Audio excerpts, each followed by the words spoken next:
अस्सलाम dear students, कैसे हैं आप लोग। I hope you are all fine. आज की इस वीडियो में जो हम न्यूमेरिकल्स करेंगे वो chapter number 11 that is oscillations के करेंगे। और टोटल ऑसिलेशंस का आई थिंक 10 न्यूमेरिकल्स हैं, जिसमें से हम 5 अभी करेंगे इस पार्ट में और 5 इंशाल्लाह नेक्स्ट पार्ट में करेंगे। तो here we start. The period of oscillation of an object in an ideal spring and mass system is 0.50 second. ठीक है students, the period of oscillation का मतलब टाइम पीरियड दिया हुआ है। सही है स्टूडेंट्स, किसका दिया हुआ है? Spring mass system. आपको पता है स्प्रिंग के साथ अगर कोई मास अटैच हो तो स्प्रिंग मास सिस्टम होता है और उसका टाइम पीरियड हमें गिवन है। Time period that is denoted by capital T which is 0.50 seconds. ठीक है स्टूडेंट्स, अच्छा जी। And amplitude is 5 centimetre. Amplitude को हमें पता है क्या कहते हैं। एम्पलीट्यूड की नोटेशन होती है x not that is 5 centimetre. Convert कर ले मीटर में तो डिवाइडेड बाय 100 तो ये हो जाएगा 0.05 मीटर। ठीक है स्टूडेंट्स, अच्छा जी। What is the speed at the equilibrium point. Equilibrium point पे स्पीड निकालनी है और एक्सेलरेशन निकालना है उसका मैक्सिमम एक्सटेंशन पे। अब इसको जरा समझें स्टूडेंट्स। ये एक आपके पास स्प्रिंग मास सिस्टम है, ये मास है, ये स्प्रिंग है। ठीक है, ये स्प्रिंग के साथ ये मास अटैच है। अब ये रुका हुआ है। ठीक है, तो ये इसकी कौन सी पोजीशन है? मीन पोजीशन है, इक्विलिब्रियम पोजीशन है। ठीक है, यहाँ मैंने लिख दिया EQ, इक्विलिब्रियम पोजीशन। अब अगर हमने इसको एक्सटेंड किया यहाँ तक ले गए, ठीक है, देखिए मैं यहाँ तक ले गया तो ये वाली पोजीशन कौन सी होगी? ये वाली होगी इसकी एक्सट्रीम पोजीशन। आपको पता है एक होती है मीन पोजीशन, ठीक है, ये वाली, और एक होती है एक्सट्रीम पोजीशन। एक्सट्रीम पोजीशन का मतलब जहां तक वो एक्सटेंड हो रहा है, जहां तक वो स्प्रिंग खिंच रहा है, वहां तक पोजीशन को हम कहते हैं एक्सट्रीम पोजीशन। ठीक है स्टूडेंट्स, करना क्या है, हमें निकालना है what is the speed at the equilibrium position point. इस पॉइंट पे स्पीड क्या होगी? ठीक है, इक्विलिब्रियम पॉइंट पे स्पीड क्या होगी, तो मैं यहां लिख सकता हूं स्पीड निकालनी है किस पॉइंट पे, इक्विलिब्रियम लिख दें या मीन पॉइंट पे स्पीड निकालनी है हमें। और क्या निकालना है? एक्सेलरेशन निकालना है। एक्सेलरेशन हमें किस पॉइंट पे निकालना है? एक्सट्रीम पॉइंट पे निकालना है या एक्सटेंशन पॉइंट पे निकालना है जहां तक स्प्रिंग स्ट्रेच हो रहा है। ठीक है स्टूडेंट्स, अच्छा जी। तो सबसे पहले तो आप ये देखें कि स्पीड निकालना है। स्पीड निकालने का फॉर्मूला क्या होता है? स्पीड निकालने का फॉर्मूला होता है V is equals to omega under root x not square minus x square. ठीक है स्टूडेंट्स, अच्छा जी, ये हो गया। अब सवाल ये पैदा होता है एक्स नॉट क्या है? एक्स नॉट एम्पलीट्यूड है। एम्पलीट्यूड का मतलब maximum distance from the mean position, ये दिया हुआ। ठीक है, एक्स क्या है? एक्स है, देखिए ये अगर एक्स नॉट है ना, ये देखें ये एम्पलीट्यूड है, यहां से यहां तक इसने डिस्टेंस कवर किया, मैक्सिमम ये एक्स नॉट हो गया। लेकिन जो ये पोजीशन थी यहाँ पे, इस डिस्टेंस को हम क्या कहते हैं? एक्स बोलते हैं। ठीक है, जो कि 0 होता है क्योंकि बॉडी रुकी हुई थी। ठीक है, ये हो गया, तो ये तो हो जाएगा 0 और ये एक्स नॉट आपको पता है कितना है, जितना आपने स्प्रिंग को स्ट्रेच किया है, एम्पलीट्यूड है। ओमेगा नहीं पता। ठीक है, ओमेगा का आई थिंक एक रिलेशन है, आपने पढ़ा होगा कि ओमेगा जो है वो बराबर होता है 2 पाई अपॉन टाइम पीरियड के। ये बेसिकली था time period is equals to 2 pi upon omega. Omega को यहाँ लिया है, टाइम को यहाँ भेज दिया, तो ये बन गया omega is equals to 2 pi upon T. ठीक है, तो ये अगर इक्वेशन 1 बन गई हमारी, तो इस ओमेगा की वैल्यू को इक्वेशन नंबर 1 में पुट करते हैं, तो this becomes 2 pi upon T और रूट के अंदर x not square minus x square. ठीक है स्टूडेंट्स, अच्छा जी। अब देखें 2 एज इट इज आ गया और पाई की वैल्यू 3.141 होती है और टाइम पीरियड कितना दिया हुआ है? कैपिटल टी 0.5 सेकेंड्स, तो 0.5 हो गया। अच्छा जी, एक्स नॉट कितना है? एक्स नॉट है हमारे पास, ये देखें आपके सामने 0.05 का स्क्वायर और माइनस एक्स कितना है, तो वो तो आपको पता है इस पोजीशन पे डिस्टेंस कितना होता है? 0 होता है, तो 0 हम लिखते नहीं है, तो मैं इसको हटा देता हूँ। ठीक है, ये दोनों क्या हो गए? दोनों कैंसिल होगा। तो अब इसको सॉल्व करते हैं, कैलकुलेटर लिखते हैं। अच्छा जी, ये हमने निकाला कैलकुलेटर 2 इंटू 3.141 और ये आ गया 6.282। डिवाइड किया हमने किससे? 0.5 से, तो हमें जो यहाँ पे आंसर मिला है वो मिला है 12.564। इस पूरे को सॉल्व करके ये आ गया। ठीक है, ये दोनों तो कैंसिल हो गए थे। अब 12.564 किससे मल्टीप्लाई होगा, इसको हम मल्टीप्लाई कराएंगे 0.05 से मल्टीप्लाई कराया तो हमारे पास आंसर आया 0.05 से जब मल्टीप्लाई कराया तो वी हैव 0.628। ठीक है स्टूडेंट्स, ये आंसर आ गया हमारा। तो ये हमने क्या निकाली, वेलोसिटी निकाली। तो ये वेलोसिटी का यूनिट होता है मीटर पर सेकंड, क्योंकि हमने इसको मीटर में कन्वर्ट किया था। लेकिन अगर आप सेंटीमीटर में लेना चाहें, जो कि बुक में सेंटीमीटर में दिया हुआ है, तो मीटर से सेंटीमीटर में जाने के लिए क्या करते हैं, 100 से मल्टीप्लाई करते हैं। तो फॉर सेंटीमीटर में जाने के लिए क्या करेंगे आप, ये जो वेलोसिटी आपकी आई है 0.628, इसको आप मल्टीप्लाई करा देंगे 100 से, तो ये बन जाएगा 62.8 सेंटीमीटर पर सेकंड्स। ठीक है स्टूडेंट्स, आप इसका स्क्रीनशॉट ले सकते हैं। ओके स्टूडेंट्स, हमने वेलोसिटी निकाली हमने मीन पोजीशन पे या फिर इक्विलिब्रियम पोजीशन पे। Now what we have to find acceleration at extreme position. ठीक है, आप एक्सीलरेशन की हेडिंग डालते हैं फॉर एक्सीलरेशन का अगर आप फॉर्मूला याद हो या फिर आप पढ़ेंगे इंशाल्लाह, और मैं भी इसमें लेक्चर अपलोड करूंगा, तो वो होता है a = ω²x। ठीक है, ये डिराइव करके ये आता है एक्सीलरेशन का ω²x।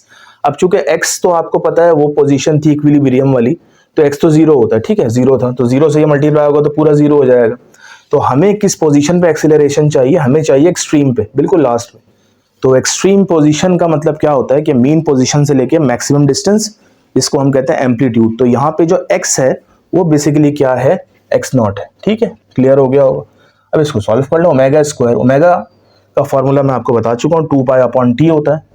तो 2π/t इसका स्क्वायर करेंगे और x0 हमारे पास है 0.05, ऐसे ही है, x0 0.05। अच्छा जी, तो ये हो जाएगा 4π² और 0.05। वैल्यूज पुट करेंगे 3.141 square upon T square. T कितना है हमारे पास, 0.5 स्क्वायर है, ये मल्टीप्लाई हो जाएगा 0.05 से। अब सॉल्व करते हैं इसको कैलकुलेटर। अच्छा जी, 3.141 का अगर हम स्क्वायर निकालें तो ये आ जाएगा 9.86। इसको मल्टीप्लाई कराएंगे किससे, 4 से, तो ये हो जाएगा 39.46। इस ऊपर वाली चीज को दोनों को सॉल्व किया 39.46। तो 0.5 का अगर हम स्क्वायर लें तो वी हैव 0.25, तो ये हो जाएगा 0.25 मल्टीप्लाई बाय 0.05। अब ओवरऑल इसको सॉल्व करते हैं, 39.46 इंटू 0.05 डिवाइडेड बाय 0.25, तो हमें जो आंसर मिला है वो मिला है 7.89। और इसको राउंड ऑफ करना चाहें तो 7.89 बेसिकली क्या होता है, नथिंग बट 7.9। ठीक है स्टूडेंट्स, ये हमने कर लिया, क्योंकि हमने मीटर में तमाम चीज़ें ली हैं, तो ये आंसर भी किसमें है, मीटर पर सेकंड स्क्वायर। इतना समझ में आ गया होगा आपको स्टूडेंट्स। तो ये था हमारा question number 1। Okay students, question number 2 करते हैं, और चैप्टर है chapter number 11, that is oscillations. A swing machine needle moves with a rapid vibratory motion like simple harmonic motion as it squeezes a seam। ठीक है, अब देखें, ये पहले मैं सवाल पढ़ देता हूँ। Suppose a needle moves 8.4 millimeter from its highest to lowest position and it makes 24 stitches in 9 seconds. What is the maximum needle speed? अब देखें स्टूडेंट्स, ये एक निडल है, निडल बनाई है मैंने, कोशिश करी है। तो ये निडल अभी इक्विलिब्रियम पोजीशन पे अभी रुकी हुई है, सही है, समझाने के लिए बता रहा हूँ। ये निडल रेस्ट पे। अब आप मशीन चलाते हैं, सिलाई मशीन, स्विंग मशीन, तो क्या होता है, निडल नीचे जाती है फिर ऊपर जाती है, ऐसे ही होता है, पहले नीचे गई फिर ऊपर गई। तो इस मोशन को हम कहते हैं वाइब्रेटरी मोशन, या फिर आप पीरियोडिक मोशन या सिंपल हार्मोनिक मोशन भी कह सकते हैं, ऐसे ही है। अब देखें, ये कह रहे हैं कि suppose a needle moves 8.4 millimetre from its highest to lowest position, अभी तो रुकी हुई है। अब देखें, जब इसको आपने चलाना शुरू किया स्विंग मशीन को, तो पहले ये ऊपर जाएगी या फिर नीचे जाएगी फिर ऊपर जाएगी। तो इसका मतलब यहां से यहां क्या कवर करेगी, ये डिस्टेंस कवर करेगी हाईएस्ट पोजीशन से लोएस्ट पोजीशन तक, जो कि यहां गिवन क्या है, 8.4 मिलीमीटर है, ये याद कर लें आप, ठीक है, ये समझिए आप, ठीक है। And it makes 24 stitches in 9 seconds. 24 stitches लगा रही है किसी कपड़े वगैरह पे, कितने सेकंड में लगा रही है? 9 सेकंड में लगा रही है। What is the maximum needle speed? Speed निकालनी है। आसान सवाल है, लेकिन एक चीज समझना पड़ेगी। अगर मैं इसको हटा दूं लोएस्ट पोजीशन को, और अब बोलूं आपसे कि मीन पोजीशन से लेके हाईएस्ट पोजीशन तक कितना, इस डिस्टेंस को क्या कहते हैं, तो आप बोलेंगे मीन से लेके हाईएस्ट पोजीशन तक के डिस्टेंस को कहते हैं एम्पलीट्यूड। या फिर मैं इसको हटा लूं, छुपा लूं, तो अगर मैं बोलूं कि मीन पोजीशन से लोएस्ट पोजीशन तक के डिस्टेंस को क्या कहते हैं, तो आप बोलेंगे इसको भी एम्पलीट्यूड कहते हैं। लेकिन हमें जो डिस्टेंस गिवन है ये लोएस्ट से हाईएस्ट तक का गिवन है, या फिर हाईएस्ट से लोएस्ट तक का गिवन है। तो इसका मतलब हमें, अगर ये ऐसे होता, लोएस्ट का गिवन होता, तो हम बोलते ये एम्पलीट्यूड है। लेकिन ये पूरा गिवन है, तो इसका मतलब ये दो एम्पलीट्यूड गिवन है, मीन से पहले लोएस्ट का और मीन से हाईएस्ट का, ये दो एम्पलीट्यूड है। तो यहां से क्या होगा, तो पहले डेटा बना लेते हैं। तो ये 8.4 मिलीमीटर जो है ना, ओके, डेटा बनाते हैं। अब डेटा क्या है, जैसा कि मैंने आपको बताया है, हमें 2 एम्पलीट्यूड की वैल्यू दी हुई है, ट्वाइस ऑफ एम्पलीट्यूड। तो हम यहाँ लिखेंगे ट्वाइस ऑफ एम्पलीट्यूड बराबर है 8.4 मिलीमीटर, ठीक है। टोटल लेंथ थी ना हाईएस्ट से लोएस्ट तक, तो हमें तो x नॉट चाहिए, 2x नॉट तो चाहिए नहीं, तो x नॉट के साथ 2 मल्टीप्लाई हो रहा है, नीचे आके 8.4 से डिवाइड हो जाएगा, तो आपके पास आंसर आएगा 4.2 मिलीमीटर, ठीक है स्टूडेंट्स। अच्छा जी, अब क्या करें, तो x नॉट आ गया 4.2 मिलीमीटर, हमें चाहिए मीटर में, तो आपको पता है मिली से मीटर में कैसे जाते हैं, मिलीमीटर से, तो मिली का मतलब होता है 10 की पावर -3, और आगे मीटर लगा दिए हम, x नॉट आ गया, ठीक है। अब कितने स्टिचेस हैं, नंबर ऑफ स्टिचेस 24 हैं, तो इसको हम n कहते हैं, ठीक है। तो ये हो गया 24 स्टिचेस, ठीक है स्टूडेंट्स। अच्छा जी, कितने सेकंड में है, 9 सेकंड्स में है, तो ये टाइम दे दिया, ठीक है। तो ये टाइम कितना हो गया, 9 सेकंड्स। अच्छा जी, क्या निकालना है, निकालना है हमें स्पीड निकालनी है, ठीक है, मैक्सिमम स्पीड निकालनी है नीडल की। तो यहाँ लिख सकते हैं वी मैक्स, या खाली वी रहने दें, तो ये आ गया, ठीक है, ये इतना आ गया। अच्छा जी, अब क्या करें, अब हम करेंगे कि वेलोसिटी का फॉर्मूला हमें पता होना चाहिए।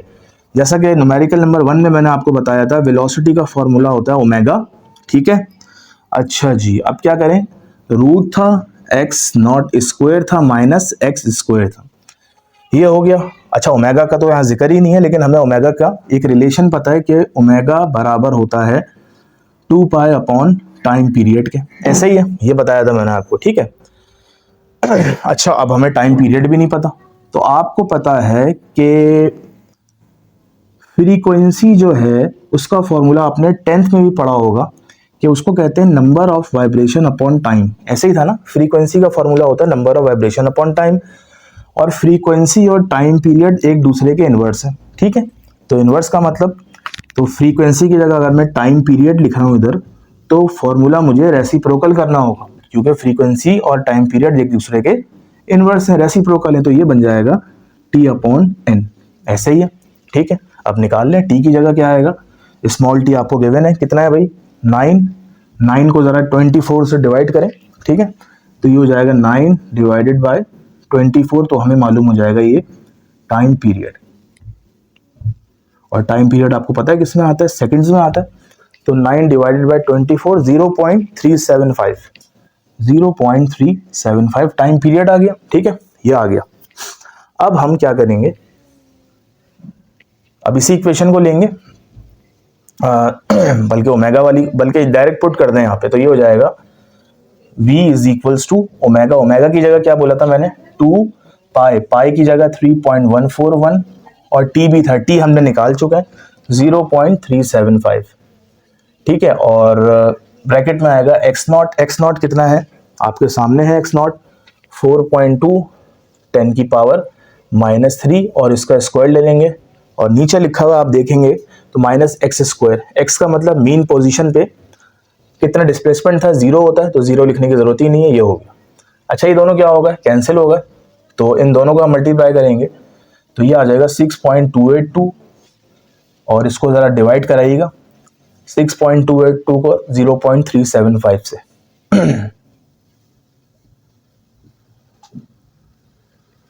6.282 डिवाइडेड बाय 0.375,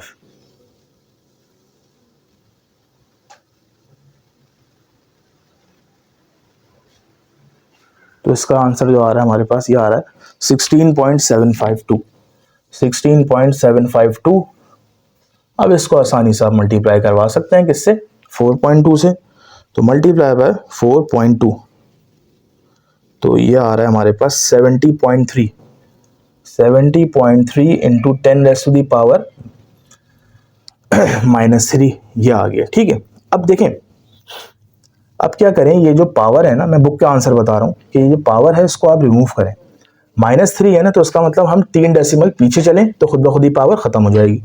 देखें, 1 डेसिमल, 2 डेसिमल, 3 डेसिमल, तो यहाँ पॉइंट लग गया और यहाँ 0 लग गया, तो ये हो जाएगा 0 पॉइंट, इसकी जगह 070, यह आ गया और पावर खत्म हो गई क्योंकि -3 थी, पीछे गए +3 हो गई, +3 -3 कैंसिल। तो ये वेलोसिटी का क्या आ गया स्टूडेंट्स, वैल्यू आ गई मैक्सिमम वेलोसिटी की, और इसका यूनिट होगा मीटर पर सेकंड। अगर आप करना चाहें इसमें कन्वर्ट सेंटीमीटर पर सेकंड में, तो मल्टीप्लाई बाय 100 कर दें, तो ये हो जाएगा 0.070 इंटू 100, तो ये हो जाएगा 0.12, तो ये हो जाएगा स्टूडेंट्स 7 आंसर आएगा। ठीक है, 712 सही है, 7.0 ये आंसर आ गया हमारा। तो वेलोसिटी का यूनिट यहाँ से आ जाएगा सेंटीमीटर पर सेकंड। ये हो गया हमारा question number 2 complete. Okay students, now we will do question number 3 of chapter number 11, oscillation.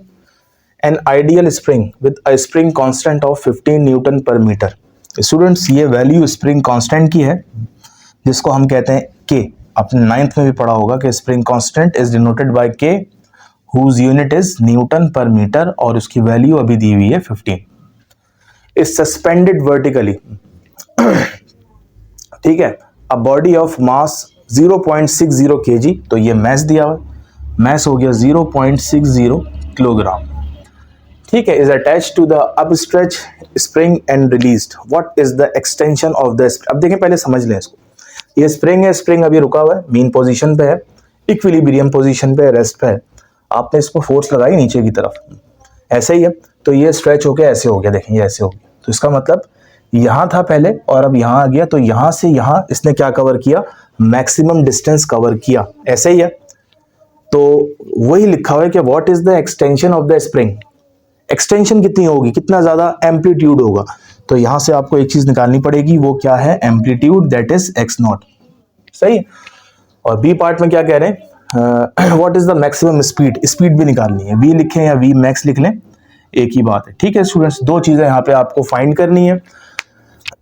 तो ये बॉडी है स्टूडेंट्स, आपको पता है इस बॉडी का वेट किस तरफ होता है, नीचे की तरफ होता है, आपको पता होगा। हर चीज का वेट टूवर्ड्स द अर्थ होता है, नीचे की तरफ होता है। ठीक है, तो एक फोर्स लग रही होगी स्प्रिंग के ऊपर, ठीक है, तो जितना वेट होगा नीचे की तरफ उतनी क्या होगी, फोर्स होगी, ये याद रखिएगा आप। ठीक, सही है। तो स्टार्ट करते हैं सोल्यूशन करने के। तो बहुत सारे तरीके हैं, आपने हुक्स लॉ पढ़ा होगा। हुक्स लॉ क्या होता है, F = kx होता है, ये आपने पढ़ा होगा। ठीक है, ये हो गया, क्योंकि स्प्रिंग जब खिंचता है उस पर फोर्स लगती है, एक्सटेंशन आता है, फिर स्प्रिंग कांस्टेंट आता है। इसको हमने इक्वेशन नंबर 1 का नाम दिया, ऐसे ही है। अच्छा जी, अब देखें, ये जो स्प्रिंग है, सॉरी ये जो मास है, इसका क्या होगा, कुछ ना कुछ वेट होगा। ठीक है, और उस वेट का फॉर्मूला क्या होगा, वेट का फॉर्मूला होगा mg, ऐसे ही है।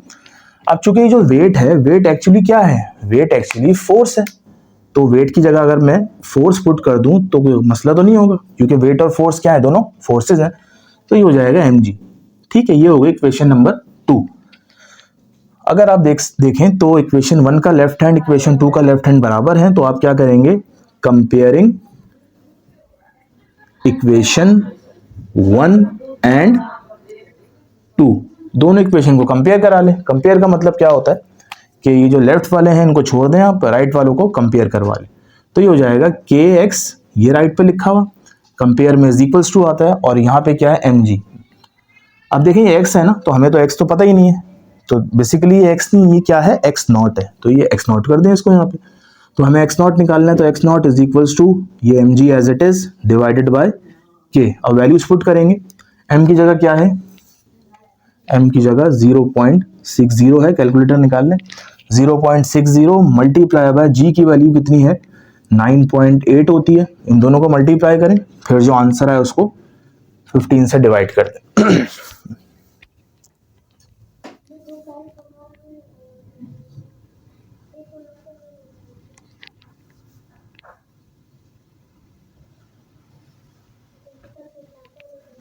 हमारा एम्पलीट्यूड आ जाएगा। क्या आ रहा है हमारा एम्पलीट्यूड? 0.60 मल्टीप्लाई बाय 9.8, ठीक है, और डिवाइडेड बाय 15, ये आ रहा है हमारे पास 0.392, ठीक है। तो ये आ गया 0.392 ऐसे ही, ठीक है।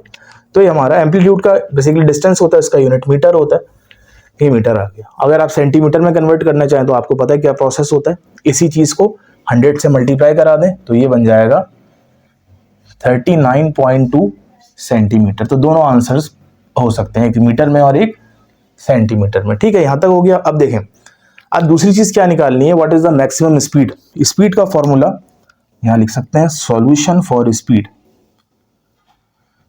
स्पीड का फॉर्मूला आप को पता होगा क्योंकि हमने दो न्यूमेरिकल में आई थिंक वही यूज किए हैं। तो स्पीड का फॉर्मूला होता है ओमेगा और x not square minus x square, ऐसे ही है। अब देखें ओमेगा की रिप्लेसमेंट पे मैंने एक फॉर्मूला यूज किया था कि 2 पाई अपॉन टी। अब टाइम पीरियड का तो यहाँ तो जिक्र ही नहीं है, ऐसे ही है। तो के का जिक्र है, एम का जिक्र है, ऐसे ही है। तो हम क्या करेंगे, ओमेगा का फॉर्मूला यूज करेंगे in terms of spring constant, जो कि होता है के अपॉन एम अंडर रूट। देख लिया आपने, ये होता है के अपॉन एम अंडर रूट। अब क्या करें, अब इस फॉर्मूले को पुट करेंगे यहाँ पे, तो ये हो जाएगा ओमेगा की जगह के अपॉन एम और एक्स, अच्छा रूट भी लगाएं, x not square minus x square और रूट। अच्छा एक्स नॉट कितना है, एक्स नॉट अभी हमने निकाला है 0.392, तो यहाँ लिख सकते हैं आप 0.392, ठीक है, इसका square minus x. X basically क्या होता है, इक्विलिब्रियम पोजीशन पे डिस्प्लेसमेंट, जो कि क्या होता है, जीरो होता है, जीरो मैं लिख नहीं रहा, और स्क्वायर से स्क्वायर रूट कैंसिल हो गए। तो के की वैल्यू पुट करते हैं 15 और एम की वैल्यू क्या है 0.60। इसको मैं देखूं कि ये सही आ रहा है कि नहीं आ रहा। तो 15 डिवाइडेड बाय 0.60 25 आ रहा है, 5 इंटू 0.3, ठीक है स्टूडेंट, सही आ रहा है, ठीक है। ये इसको रूट है और ये कैंसिल होके तो ये बन जाएगा 0.392। तो इसको सॉल्व करेंगे, इसका आंसर आएगा 25, फिर 25 का रूट लेंगे तो ये आ जाएगा 5, 0.392। तो 5 को मल्टीप्लाई करेंगे 0.392 से, तो आपके पास जो इसका आंसर आएगा वेलोसिटी का वो आएगा 1.96, और अगर आप इसको राउंड ऑफ करना चाहें तो ये हो जाएगा 2, ठीक है। तो ये आ गया मीटर पर सेकेंड। तो स्टूडेंट्स ये हमने क्वेश्चन नंबर 3 भी कंप्लीट किया। ओके स्टूडेंट्स, क्वेश्चन नंबर 4 करते हैं हम सॉल्व। क्वेश्चन नंबर 4 में कह रहे हैं कि a body is suspended vertically from N ideal spring of spring constant 2.5 Newton per metre. एक बॉडी जो कि सस्पेंड की गई है एक स्प्रिंग से, और इस स्प्रिंग का स्प्रिंग कांस्टेंट है 2.5 न्यूटन पर मीटर, और स्प्रिंग कांस्टेंट को कहते हैं हम के, ठीक है। The spring is initially in its relax position. Initially जो है शुरू में स्प्रिंग अपनी रिलैक्स पोजीशन पे, रिलैक्स पोजीशन का मतलब अपनी मीन पोजीशन पे है, इक्विलिब्रियम पोजीशन पे, ठीक है।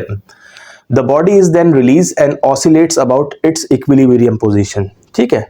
जब इस बॉडी को छोड़ा गया तो क्या हुआ, जब इस पे कोई भी भारी चीज हैंग करेंगे स्प्रिंग पे तो नीचे जाएगी फिर ऊपर होगी, फिर नीचे जाएगी फिर ऊपर होगी। तो इसका मतलब ये कौन सी मोशन है, ये मोशन है ऑसिलेटरी मोशन या वाइब्रेटरी मोशन, ये आपको पता होगा, ठीक है।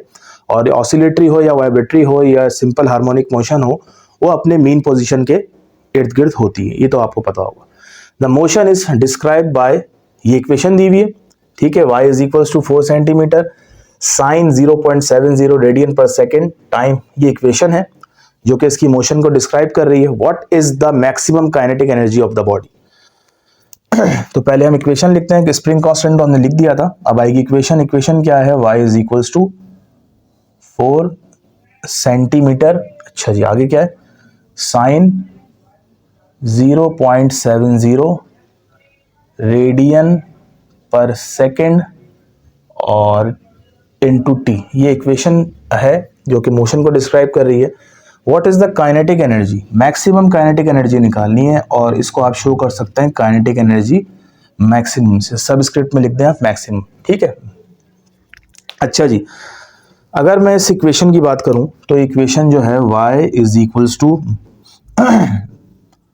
4 सेंटीमीटर, अच्छा जी, साइन 0.70 रेडियन पर सेकेंड, अच्छा जी, इनटू टी, ये इक्वेशन, ठीक है। और अगर हम इसको नाम दे दें इक्वेशन नंबर 1 का, तो आपने एक और इक्वेशन पढ़ी होगी अपनी थ्योरी में चैप्टर 11 में कि y का जो जनरल इक्वेशन होती है, जनरल फॉर्मूला होता है, वो होता है एक्स नॉट, ठीक है, साइन ओमेगा टी, ऐसा ही है, साइन ओमेगा टी, ये फॉर्मूला होता है, इसको हमने नाम दे दिया इक्वेशन नंबर 2 का।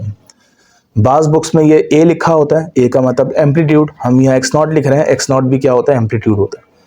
अगर इन दोनों इक्वेशंस को कंपेयर कराएं, कंपेयर इक्वेशन कब होती है, जब लेफ्ट हैंड साइड बराबर होते हैं, देखें बराबर है वाई वाई, तो हमें कुछ अननोन की वैल्यूज पता चल जाएंगी। जैसा कि देखें साइन तो साइन है, ये एज इट इज लिखा हुआ है, एक्स नॉट की जगह क्या आ गया 4 सेंटीमीटर, तो हमें पता चल गया हेयर एक्स नॉट जो है वो है 4 सेंटीमीटर। अब चूंकि एक्स नॉट हमें मीटर में चाहिए, ऐसा यूनिट में चाहिए, तो डिवाइड कर दें 100 से, तो ये हो जाएगा 0.04 मीटर। तो ये हमें एक्स नॉट की वैल्यू पता चल गई, ठीक है स्टूडेंट्स। अच्छा जी, अब क्या करें, अब ये करें कि देखें साइन तो छोड़ दें, साइन एज इट इज है, ये जो 0.70 एक और वैल्यू है, ये बेसिकली किसकी वैल्यू है, ये बेसिकली ओमेगा की वैल्यू है। तो हम यहाँ लिख सकते हैं कि ओमेगा की वैल्यू जो है 0.70 रेडियंस पर सेकंड में है, और बिल्कुल सही है क्योंकि ओमेगा जो है रेडियंस पर सेकंड में होता है, तो ये भी हमारे पास सेकंड वैल्यू आ गई, देख लिया आपने। अच्छा जी, अब आपको पता होगा स्प्रिंग जब टू एंड फ्रो मोशन करता है, एक टॉपिक भी है कि इंटर कन्वर्जन ऑफ एनर्जीज। तो एक एनर्जी इसमें होगी जो मूवमेंट वाली एनर्जी होगी, मोशन वाली एनर्जी होगी, उसको बोले हम काइनेटिक एनर्जी। और एक और एनर्जी इसके अंदर होगी जो कि पोटेंशियल एनर्जी की एक टाइप है, उसको हम बोलेंगे इलास्टिक पोटेंशियल एनर्जी। तो जितनी काइनेटिक एनर्जी होगी इसमें, उतनी ही पोटेंशियल इलास्टिक पोटेंशियल एनर्जी होगी। एक एनर्जी बढ़ रही होगी, एक एनर्जी कम हो रही होगी, ठीक है, लेकिन टोटल एनर्जी आपको पता है कंजर्व रहती है। तो मैं यहां इसको रब करके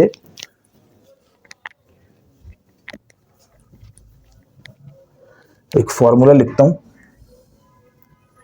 कि जो है काइनेटिक एनर्जी जो है वो बराबर है इलास्टिक पोटेंशियल एनर्जी के, ठीक है। अब काइनेटिक कौन सी वाली, यहाँ पे हमें चाहिए काइनेटिक मैक्सिमम वाली, तो ये हो जाएगा काइनेटिक एनर्जी मैक्सिमम जो है वो ईपीई का फॉर्मूला क्या है स्टूडेंट्स, आप पढ़ेंगे कि ईपीई इलास्टिक पोटेंशियल एनर्जी का फॉर्मूला है 1/k एक्स नॉट का स्क्वायर, वो हाफ एज इट इज, के की जगह के की वैल्यू 2.5, ऐसे ही है। और एक्स नॉट कितना आया हमें, हमने ये इक्वेशन से कंपेयर करके निकाला था 0.04, 0.04। पहले 0.04 का क्या लेंगे हम, स्क्वायर लेंगे।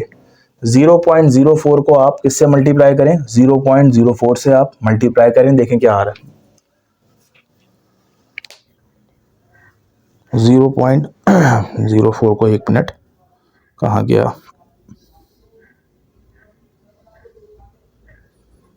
तो 0.04 इंटू 0.04, तो ये आ गया 0.0016, ठीक है। तो यहाँ हमने लिख दिया 0.0016, इसको मल्टीप्लाई करेंगे हम किससे, 2.5 से, तो ये आ जाएगा हमारे पास 0.004, और इसको डिवाइड करेंगे 2 से, तो ये आ जाएगा 0.002, और इसका यूनिट होता है जूल। तो स्टूडेंट्स ये एनर्जी निकाली, लेकिन बुक में जो आंसर है उसको हम देखते हैं जरा, ये भी आंसर ठीक है। अब पॉइंट को अगर मैं 2 के बाद शिफ्ट करूं तो ये हो जाएगा 1 2 3, तो 3 डेसिमल आगे गए हम, तो ये बनेगा काइनेटिक एनर्जी मैक्सिमम जो है वो बराबर है 2, आगे गए तो 10 की पावर -3 जूल, और 10 की पावर -3 का मतलब होता है मिली, तो ये हो जाएगा 2 मिली जूल। तो ये हमने क्या निकाल ली, मैक्सिमम काइनेटिक एनर्जी निकाल ली। Okay students, now we will do question number 5, last question of this part. The period of oscillation of a simple pendulum does not depend on the mass. ये कह रहे हैं कि पेंडुलम का जो time period होता है वो बेसिकली मास पर डिपेंड नहीं करता, और सही बात है, नहीं करता। बाय कॉन्ट्रास्ट इसके बरक्स the period of a mass spring system does depend on mass, explain the parent condition. Students एक तरह से रीजनिंग क्वेश्चन है, ठीक है। अब देखें, थोड़ा समझना पड़ेगा इसको। आपको पता है पेंडुलम के टाइम पीरियड निकालने का फॉर्मूला होता है 2 पाई L अपॉन जी, ठीक है। तो 2 पाई क्या है, 2 पाई यहाँ पे है कांस्टेंट, ठीक है। L आता है लेंथ, ठीक है, और G आता है gravity, acceleration due to gravity. अब क्या देखना है स्टूडेंट्स के टाइम पीरियड के फॉर्मूले में दो चीज़ें आ रही हैं, एक आ रही है लेंथ, एक आ रही है ग्रेविटी। तो इट मीन्स के टाइम पीरियड जो है उसका रिलेशन है कुछ ना कुछ लेंथ के साथ और कुछ ना कुछ ग्रेविटी के साथ। अब देखिए लेंथ के साथ टाइम पीरियड का डायरेक्ट रिलेशन है, कैसे? तो ये हो जाएगा टाइम पीरियड जो है वो √L के डायरेक्टली प्रोपोर्शनल है। क्या मतलब? लेंथ बढ़ाओगे तो टाइम पीरियड भी बढ़ेगा। तो ये चीज़ तो समझ में आ गई है आपको। और ग्रेविटी भी एक तरह से क्या होती है, कांस्टेंट होती है 9.8। तो टाइम पीरियड के फॉर्मूले में बेसिक जो क्वांटिटी है जो कि जिसकी वजह से टाइम पीरियड कम या ज़्यादा होता है वो लेंथ है। अब आपने एक काम किया, मास को हैंग किया, ठीक है। अब ये आपने 2 किलो का मास हैंग किया, अब इसको आपने वाइब्रेट करवाया, ठीक है। तो टाइम पीरियड कुछ ना कुछ आएगा, ठीक है। अब एक काम करें, आप 2 किलो के बजाय दूसरे मास की बॉल ले लें, तो दोबारा आप 10 वाइब्रेशन करें, 10 ऑसिलेशंस करें, तो क्या होगा, दोनों सूरतों में टाइम पीरियड ऑलमोस्ट क्या आएगा, सेम आएगा। तो इट मीन्स के मास का कुछ भी इफेक्ट नहीं है टाइम पीरियड पे, बिकॉज फार्मूले के अंदर मास ही नहीं है, फार्मूले के अंदर L है और G है, ठीक है। बल्कि L एक बेसिक है, L बहुत इंपॉर्टेंट है। तो time period is dependent on length but not on मास, ये तो डिपेंड नहीं करता। यहाँ से ये बात क्लियर हो गई। अब दूसरी चीज़ क्या है कि ये कह रहे हैं कि the period of a mass spring system does depend on मास। अब ये कह रहे हैं कि स्प्रिंग मास सिस्टम जो है उसका फार्मूला लिखते हैं हम टाइम पीरियड का, तो वो ये फार्मूला होता है, ठीक है, 2 पाई M अपॉन के। इसी तरह 2 पाई क्या है, कांस्टेंट है, और M फॉर है मास, और K कांस्टेंट है। कौन सा कांस्टेंट है? स्प्रिंग कांस्टेंट है। अब देखिए फार्मूला एज इट इज़ है तकरीबन, बस दो चीज़ों का फ़र्क है। टाइम पीरियड डिपेंड कर रहा था लेंथ पे, ठीक है, लेंथ बढ़ाने से टाइम पीरियड बढ़ेगा, और यहाँ पे टाइम पीरियड डिपेंड कर रहा है किस पे, मास पे। Time period is directly proportional to √ of mass. Mass ज़्यादा होगा तो मास आपको पता है इनर्शिया, ठीक है, मास ज़्यादा होगा तो इनर्शिया भी ज़्यादा होगा। तो अगर ये देखें, यहाँ मैं एक डायग्राम बनाता हूँ, और ये स्प्रिंग है, ये एक मैस अटैच है इससे, ठीक है, ये मैस अटैच है इससे। अब ये हॉरिजॉन्टल सरफेस पे रखा हुआ है, ठीक है। अब ग्रेविटी तो वैसे ही एक्ट नहीं कर रही इधर, ठीक है, इसीलिए ग्रेविटी नहीं आई। तो ग्रेविटेशनल कांस्टेंट की जगह क्या आ गया, स्प्रिंग कांस्टेंट आ गया। पहली चीज़ तो ये रही। अब इसको आपने अपनी तरफ पुल किया और छोड़ा, तो क्या होगा, वापस आएगा, फिर वापस या ऑसिलेशन या वाइब्रेशंस करता रहेगा। तो इसका मतलब इसका कुछ ना कुछ टाइम पीरियड होगा, ठीक है। अब आपने भारी मास लगा दिया, यहाँ पे मास की क्वांटिटी को बढ़ा दिया, पहले 2 kg का था 4 kg का कर दिया। तो अब क्या होगा, वापस जितना ज़्यादा मास होगा उतना ही ज़्यादा टाइम पीरियड होगा। आप देखें जितना छोटा मास होगा वो जल्दी अपनी जगह पे वापस आ जाएगा, और जितना ज़्यादा मास होगा उतना ये क्या लेगा, टाइम ज़्यादा लेगा।